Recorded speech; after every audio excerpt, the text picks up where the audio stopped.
이 시간 함께 찬송 드리겠습니다. 찬송가 93장입니다. 찬송가 93장 예수는 나의 힘이요. 우리 함께 93장 찬송 드리겠습니다. 예수는 나의 힘이요 내 생명 되시니 구주 예수 떠나 살면 죄 중에 빠지리 눈물이 앞을 가리고 내 맘에 근심 쌓일 때 위로하고 힘주시리 주 예수. 예수는 나의 힘이요 내 친구 되시니 그 은혜를 간구하면 풍성히 받으리. 햇빛과 비를 주시니 추수할 곡식 많도다. 귀한 열매 주시느니 주 예수. 예수는 나의 힘이요 내 기쁨 되시니 그 명령을 준행하여 늘 충성하겠네.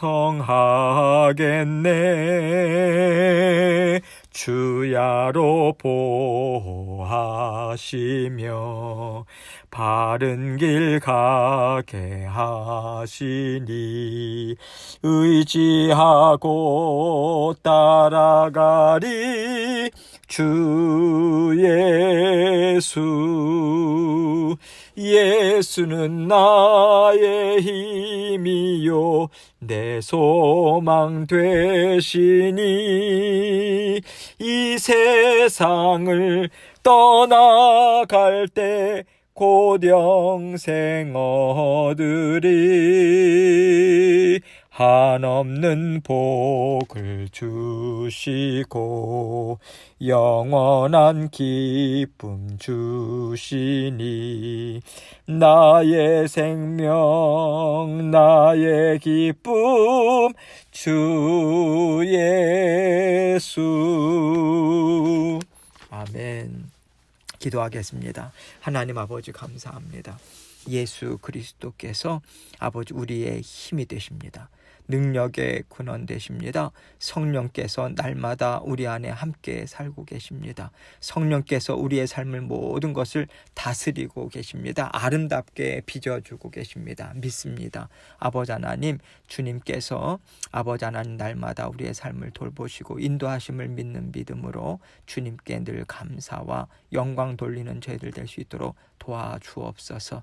아버지 하나님, 부모님 품 안에서 마음껏 아무 티 없이 뛰어노는 어린 아이처럼 저희가 주님의 우리의 아버지 하나님 정말 주인 되시고 아버지 되심을 믿는 믿음으로 주님의 품 안에서 늘 힘있게 강건하게 성장하는 저희 모두가 될 수 있도록 은총 베풀어 주옵소서. 사랑하는 모든 성도님들의 삶에 아버지 하나님께서 은혜와 능력 베풀어 주시고 아버지 하나님께서 보호해 주셔서 늘 힘찬 걸음으로 친히 인도하여 주옵소서. 오늘도 저희 각자에게 들려주시고자 원하시는 주님의 음성 듣게 하시고 아버지 하나님 정말 주님께서 주시는 말씀으로 위로와 힘을 얻을 수 있도록 도와주옵소서. 말씀을 증거하는 저의 입술과 마음도 주장해 주셔서 하나님께만 온전한 영광 돌리는 이 시간 될 수 있도록 도와주옵소서. 예수님 이름으로 기도합니다. 아멘. 하나님 말씀 이사야서 65장 8절로 10절 말씀입니다. 이사야서 65장 8절로 10절 제가 읽습니다. 여호와께서 이와 같이 말씀하시되 포도송이에는 즙이 있으므로 사람들이 말하기를 그것을 상하지 말라. 거기 복이 있느니라 하나니 나도 내 종들을 위하여 그와 같이 행하여 다 멸하지 아니하고 내가 야곱에게서 씨를 내며 유다에게서 나의 산들을 기업으로 얻을 자를 내리니 내가 택한 자가 이를 기업으로 얻을 것이요 나의 종들이 거기에 살 것이라. 사로는 양떼의 우리가 되겠고 아골 골짜기는 소떼가 눕는 곳이 되어 나를 찾는 내 백성의 소유가 되려니와. 아멘. 하나님께서는요, 우리가 하나님의 나라를 힘있게 이루어갈 수 있도록 영육간에 강건함을 주세요. 그 강건함은요, 영육간의 풍성함이 될 수도 있고요, 또 어떤 것에도 눌리지 않는 강인한 심령과 굳건한 믿음도 될 수 있겠습니다. 하나님은 때로는 부드럽고 풍성함으로, 또 때로는 강하고 담대한 심령을 갖게 하시면서요, 우리의 삶을 친히 인도해 주고 계세요. 때에 알맞게 이루어야 하는 하나님의 뜻이 있기 때문에 하나님은 때에 맞는 심정을 갖도록, 그 마음을 갖도록 우리의 길을 인도하고 계시고요, 하나님의 뜻을 이루어 나가고 계신 것이죠. 하나님이 우리에게 맡기신 인생이 있고요, 맡겨주신 하나님의 나라가 있습니다. 우리는 각자 개인의 삶을 살아가지만 개인의 삶을 통해서 크신 하나님의 나라를 이루어 간다라고 하는 뜻을 가지시고 하나님은 우리의 모든 삶을요, 하나하나 다 들어 사용하고 계세요.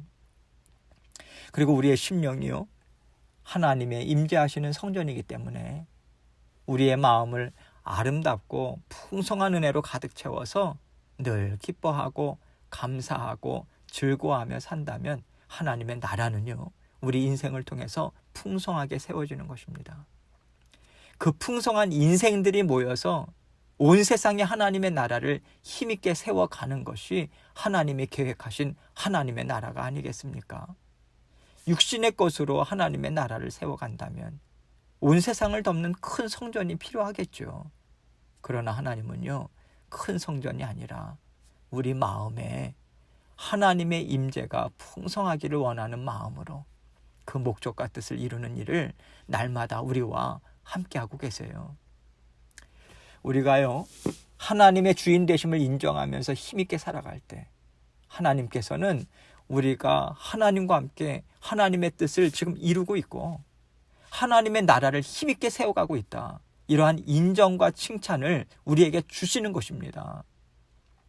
그래서 우리가 하루하루 하나님 앞에서 어떤 마음을 가지고 살아가는가, 여러분, 이것이요, 하나님 나라를 굳건히 세워가는 가장 중요한 일이라고 하나님은 알려주세요.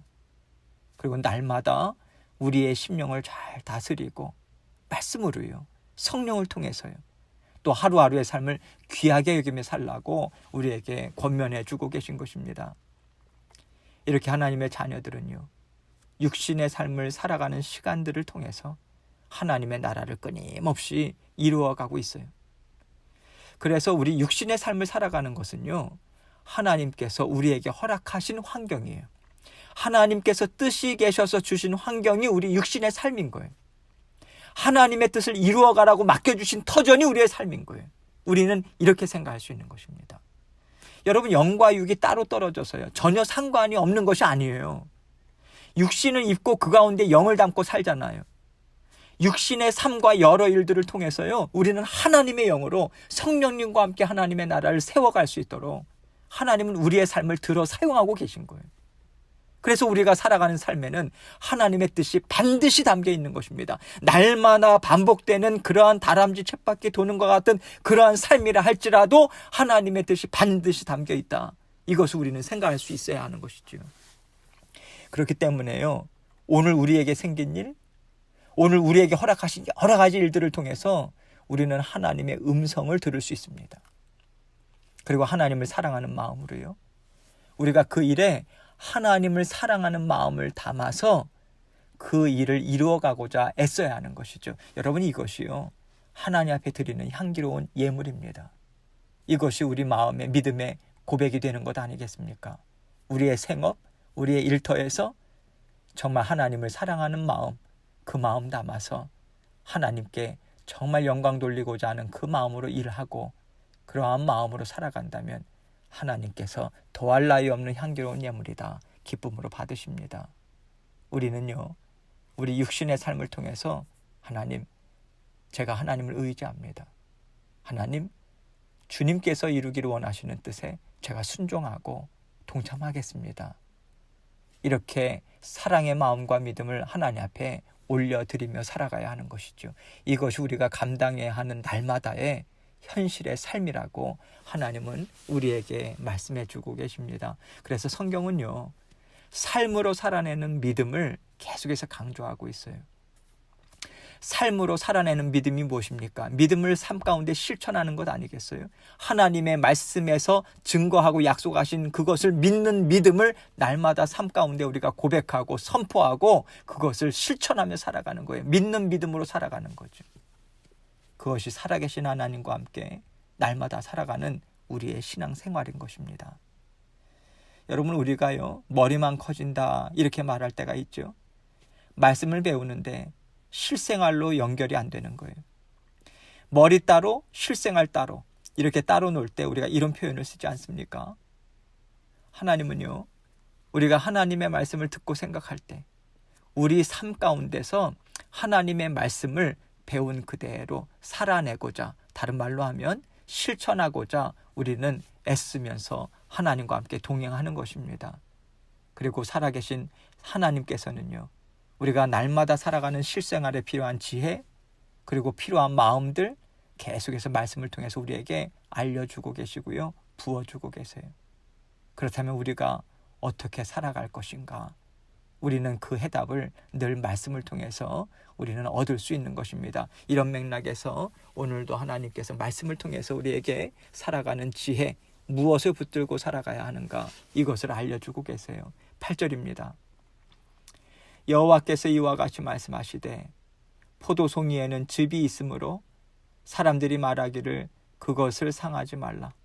거기 복이 있느니라 하나니 나도 내 종들을 위하여 그와 같이 행하여 다 멸하지 아니하고. 여호와께서 이와 같이 말씀하시되 하시면서 한 예를 들고 계세요. 포도송이에는 즙이 있으므로 사람들이 말하기를 그것을 상하지 말라. 거기 복이 있느니라 하나니. 예를 들어서요, 우리가 어떤 열매를 볼 때 아주 생기가 있어요. 싱싱하면 우리가 무엇이라고 생각합니까?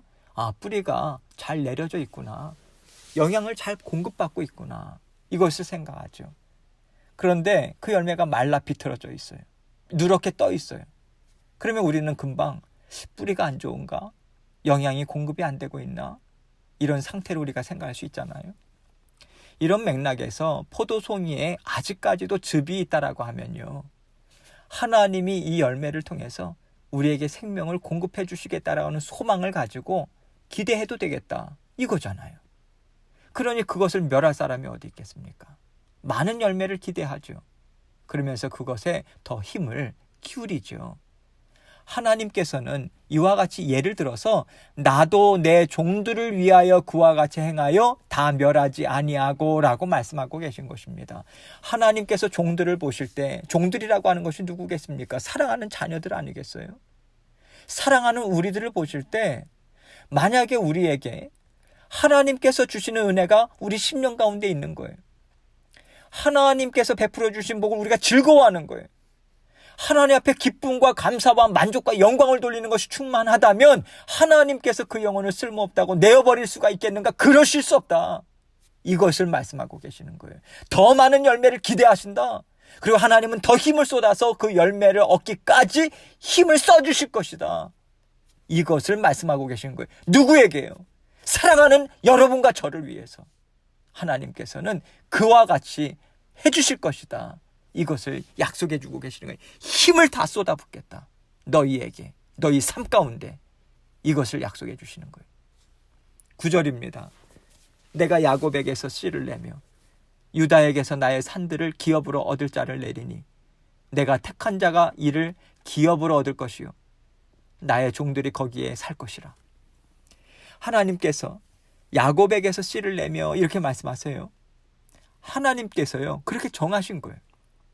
내가 싱싱한 포도 열매를 얻기 위해서 야곱으로부터 종자를 얻어서 내가 땅에 심겠다. 하나님이 이 말씀하시는 거예요.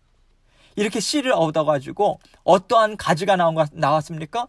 유다라고 하는 가지를 하나님께서 선택하시는 거예요. 야곱의 12 아들 중에서 유다, 그 유다 가지를 하나님께서 선택하신 것이고 유다에게서 나의 산들을 기업으로 얻을 자를 내리니 이것을 선포하고 계신 것이죠.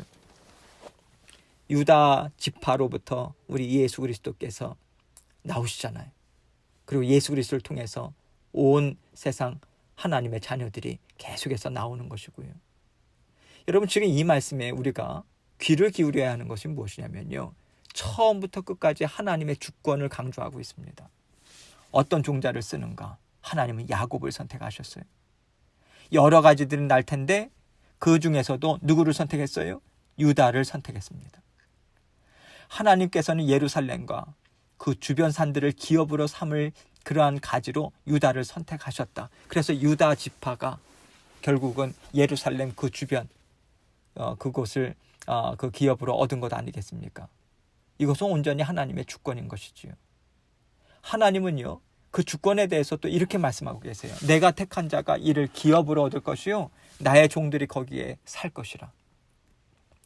하나님이 택하신 자가 하나님이 원하시는 기업을 얻을 것이라, 이 의미인 거죠. 다시 말해서 하나님이 이루시는 뜻을 이루고 하나님이 원하시는 일을 이루는 자로서 하나님이 선택하신 자녀가 하나님과 함께 그 일을 이룰 것이다. 이 얘기를 하고 계시는 거예요.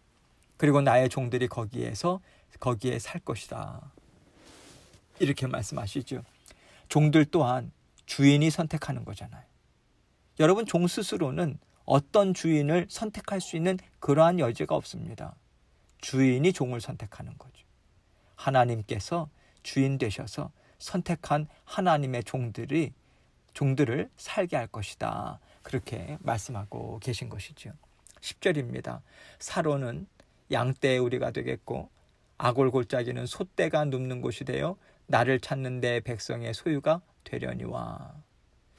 이렇게 하나님께서 선택하시고 양육하셔서 기업을 얻는 자가 되게 하셔서요. 하나님이 허락하신 땅에서 풍성한 은혜를 받고 살도록 인도하겠다. 이 약속을 주고 계신 것입니다. 사로는 양떼의 우리가 되겠고, 사로는요 갈멜산이라고 하는 지역이 있어요. 거기에 남부지방에 위치해 있는 곳인데 빼어난 경관 그리고 비옥한 땅으로 유명한 곳입니다. 그래서 사로는요 하나님의 아름다운 향기로 가득 차온 하나님의 임재를 상징하는 그러한 것으로 많이 표현하고 있습니다. 하나님의 영광, 하나님의 아름다우심, 이것을 상징하고 있죠. 그래서 샤론의 꽃 예수 찬송가도 있잖아요. 예, 그렇게 하나님의 영광이나 아름다우심을 상징하고 있는데 사론이 양떼의 우리가 되겠다, 이렇게 말씀하시는 거예요. 여러분, 어떻게 감히 양떼의 우리가 되겠습니까? 하나님께서는 하나님의 영광을 나누어 주기 위해서 양떼와 같은 우리를 불러주시겠다, 이 의미가 담겨 있는 거죠. 감히 양떼가 어떻게 하나님의 영광 안에서 살 수 있겠는가? 그렇게 말하겠지만 하나님은 그것을 이루어 주시겠다. 그 은혜를 베풀어 주시겠다. 하나님의 자녀들에게 그것을 말씀하시는 거예요. 아골 골짜기는 소떼가 눕는 곳이 되어, 이렇게 말하고 있습니다. 아골이라고 하는 단어의 문자적인 뜻은요, 고통이에요. 고통. 여리고 가까이에 있는 골짜기의 이름입니다. 고통이라고 하는 뜻이 왜 붙여졌는가? 여호수아 때에 아간이 범죄하잖아요. 그래서 온 이스라엘이 고통을 받았던 곳이 바로 그곳이죠. 그래서 아골 골짜기라고 하는 호칭은요, 성경에서 재앙을 가리키는 상징적인 곳으로도 사용이 됩니다. 그런데 하나님께서는 소떼가 눕는 곳이 되게 하겠다, 그렇게 말씀하고 계시는 거예요. 여러분, 눕는다라고 하는 것은요, 배가 부른 거예요. 아주 마음 편안하게 속아 쉬는 것을 말합니다. 그렇게 눕는 곳이 되어서 나를 찾는 내 백성의 소유가 되려니와, 이렇게 말씀하고 있죠. 나를 찾는 내 백성의 소유, 이렇게 말씀하시는데요, 나를 찾는 내 백성이라고 말씀하시지만 사실은 하나님께서 먼저 찾아주셨기 때문에 우리가 하나님을 향해서 얼굴을 들 수 있는 거잖아요. 하나님께서 먼저 찾아주시지 않았다면 우리는 하나님을 바라볼 수 없는 존재들입니다. 하나님의 주권하에 하나님의 자녀 삼아 주셨기 때문에 자녀가 된 것이고요. 하나님께서 하나님의 나라를 세우는 종들로 사용하시겠다, 백성들로 사용하시겠다 하셔서 우리가 그곳에 참여할 수 있는 거예요. 그 특권을 우리에게 은혜로 주신 것입니다. 그래서 100% 은혜인 거예요. 우리에게 뭔가 볼 것이 있어서 하나님께서 우리를 선택하신 게 아니에요. 하나님의 백성의 소유가 되게 하겠다, 그것을 말씀하고 계십니다. 하나님은요, 메마른 아골 골짜기를 소떼가 편히 쉴 수 있는 곳이 되게 하신다, 이 약속을 주고 계세요. 편히 쉬려면요, 먹을 것이 많아야 돼요. 날씨도 좋아야죠. 여러 조건들을 하나님께서는 좋은 조건으로 풍성하게 바꾸어 주실 것이다, 이 말씀을 하시면서 이 모든 것이 다 하나님께서 사랑해서 부르신 자녀들의 소유가 되게 할 것이다, 이 말씀을 주고 계신 거예요. 이것이 바로 하나님께 구원을 받고 하나님과 하루하루 살아가는 자녀들이 누릴 복이라고 말씀해 주고 계십니다. 하나님께서 구원해 내셔서 소유 삼으신 백성들이요, 하나님을 기뻐하고 하나님과 함께 살기를 즐거워하면서 하나님을 주인으로 삼는 삶을 날마다 신실하게 살아가고자 한다면 하나님께서는 우리의 삶이 아무리 메마르다 할지라도 하나님께서는 생명이 있게 하실 것입니다. 우리 삶에 부족한 것이 다 채워져서 풍성하게 흘러넘치는 삶이 되도록 하나님께서는 여러분과 저의 영육간의 강건함, 풍성함으로 채워주실 수 있는 분이세요. 하나님께서는 오늘 말씀을 통해서 그렇게 해주시겠다고 약속을 우리에게 주심으로 그 삶을 살아가도록 우리를 격려하시고 인도하고 계십니다. 여러분, 우리의 삶이 참 만만치 않습니다. 우리가 감당하기에는요, 참 지혜도 부족하고 능력도 참 부족해요. 여러분, 그러나 우리의 지혜, 우리의 능력이 어디에서부터 옵니까? 우리 자신으로부터 옵니까? 아니잖아요. 우리를 선택하시고요, 우리를 자녀 삼으시고요, 백성 삼아주신 하나님의 주권을 따라서 우리는 하나님께서 주시는 지혜와 은혜로 풍성하게 이루어지는 삶을 우리는 살아가고 있는 거예요. 여러분, 이것만이 우리의 큰 소망인 거예요. 우리로부터가 아니라 우리를 자녀 삼아주시고 우리를 이끌어내신, 날마다 세워주시고 소망을 주시고 희망을 주시고 성령 하나님과 더불어서 흑암을 뚫고 일나가라는 하나님의 역사하심을 베풀어 주시는 그 가운데 우리에게 예수 그리스도, 우리 하나님만이 우리의 정말 궁극적인 소망이 되어주시는 거예요. 여러분, 하나님께서 그렇게 해주시지 않으신다면요, 어떻게 우리의 지혜로 일을 다 이루어갈 수 있겠어요? 어떻게 우리의 능력으로 막혀있는 길을 열 수 있겠습니까? 하나님께서 주인 되어주셔서 하나님의 권세로 하나님의 주권으로 일을 이루어 주셔야만 우리가 편히 살 수 있는 것 아니겠습니까? 하나님 앞에서 편히 들어 누워서 살 수 있는 하나님의 양떼와 소떼가 되게 하기 위해서 하나님께서는 오늘도 우리와 함께하고 계신 거예요. 하나님은 언제나 우리의 지혜가 되어주십니다. 우리의 능력이 되어주십니다. 우리와 함께 날마다 그 은혜를 베풀어 주시고자 함께 살고 계세요. 성령님만을 의지하시고요, 우리 주님만을 의지하셔서 낙심의 자리가 있다면 일어나고, 또 하나님께서 부어주시는 은혜를 우리가 기대하면서 우리가 하루하루 힘있게 살아갈 수 있는 것입니다. 날마다 힘있게 살아가라고 권면하시고 말씀으로 독려하시는 우리 주님의 그 강한 손 붙들고 그 손에 붙잡힌 바 되어서 오늘도 승리하시는 저와 여러분이 되시길 주님의 이름으로 축원합니다. 계속해서 기도하겠습니다. 하나님께서 우리의 모든 삶을 다스려 주십니다. 우리의 주인 되어 주십니다. 하나님께서 주권적으로 우리의 삶을 인도해 주고 계세요. 하나님의 주권, 우리를 죽기까지 사랑하신 하나님의 능력과 주권이 우리 가운데 늘 풍성하게 있습니다. 그 은혜 붙잡고 계속해서 우리의 모든 일들을 아뢰면서 기도하며 나아가도록 하겠습니다. 기도하시겠습니다.